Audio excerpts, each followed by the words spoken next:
జీవితం అన్నాక చిన్న చిన్న పొరపాట్లు సాధారణం. కావాలని అందరూ చేయరు, అనుకోకుండా అలా జరుగుతాయంతే. అలాగని చెయ్యి చేసుకుంటారా? దాడులతో దండయాత్ర చేస్తారా? ఎగ్జాక్ట్లీ హైదరాబాద్ చైతన్యపూర్లో ఇదే జరిగింది.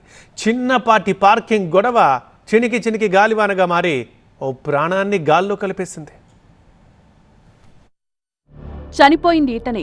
పేరు గండ్ర నాగిరెడ్డి. ఖమ్మం జిల్లా సత్తుపల్లి మండలం నారాయణపురం వాసి.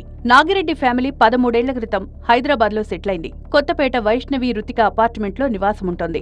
ఇదే అపార్ట్మెంట్లో ఫ్లాట్ నెంబర్ 402లో అద్దెకుంటోన్న కామాక్షి ఇంటికి ఆమె అల్లుడు కృష్ణొచ్చాడు. అతను తన కారుని అపార్ట్మెంట్ ఆవరణలోని పార్కింగ్ స్థలంలో పార్క్ చేశాడు. ఆ సమయంలో బయటకు వెళ్లిన నాగిరెడ్డి కొద్దిసేపటి తర్వాత తిరిగొచ్చాడు.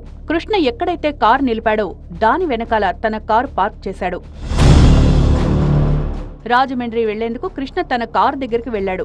అక్కడ వెనకాల మరో కారు పార్క్ చేసుండడం, అదే సమయంలో తన కారుకి గీతలు పడ్డాయంటూ అరుపులు కేకలు వేశాడు. వాచ్మెన్ తో కబురు పంపించి నాగిరెడ్డిని కిందకు రప్పించాడు. తన కారుకి గీతలు పడేలా కారు ఎలా పార్క్ చేస్తావని ప్రశ్నిస్తూ కృష్ణపై దాడికి దిగాడు. విచక్షణ రహితంగా కొట్టాడు.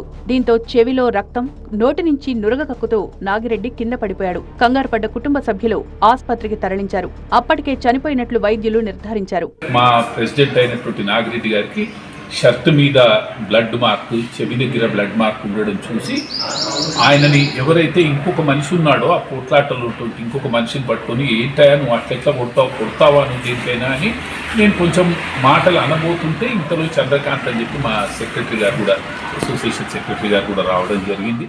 నాగిరెడ్డి కుటుంబం ఫిర్యాదుతో చైతన్యపురి పోలీసులు కేసు నమోదు చేశారు. పోస్టుమార్టం అనంతరం మృతదేహాన్ని కుటుంబ సభ్యులకు అప్పగించారు.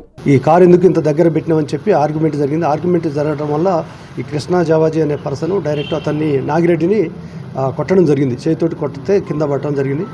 దాని మీద ఇమీడియట్లీ వాళ్ళు నాగిరెడ్డిని వాళ్ళ మిస్సెస్ వాళ్ళు హాస్పిటల్కి తీసుకెళ్ళడం జరిగింది. హాస్పిటల్ తీసుకెళ్లిన తర్వాత అక్కడ చనిపోవడం జరిగింది. అక్యూజర్ అయితే ప్రెసెంట్ అబ్స్కాండింగ్ కాబట్టి ఖచ్చితంగా మనం పట్టుకొని ఇమీడియట్లీ మనకి కాల్ పట్టిస్లో పెట్టేసి కేసు ఇమీడియట్లీ మనం పట్టుకోవడం జరుగుతుంది. బాధిత కుటుంబం ఫిర్యాదు చేసి 10 రోజులు గడిచింది. కానీ ఇప్పటిదాకా నిందితుడిని పోలీసులు అరెస్ట్ చేయలేదు. కావాలనే ఆలస్యం చేస్తున్నారా?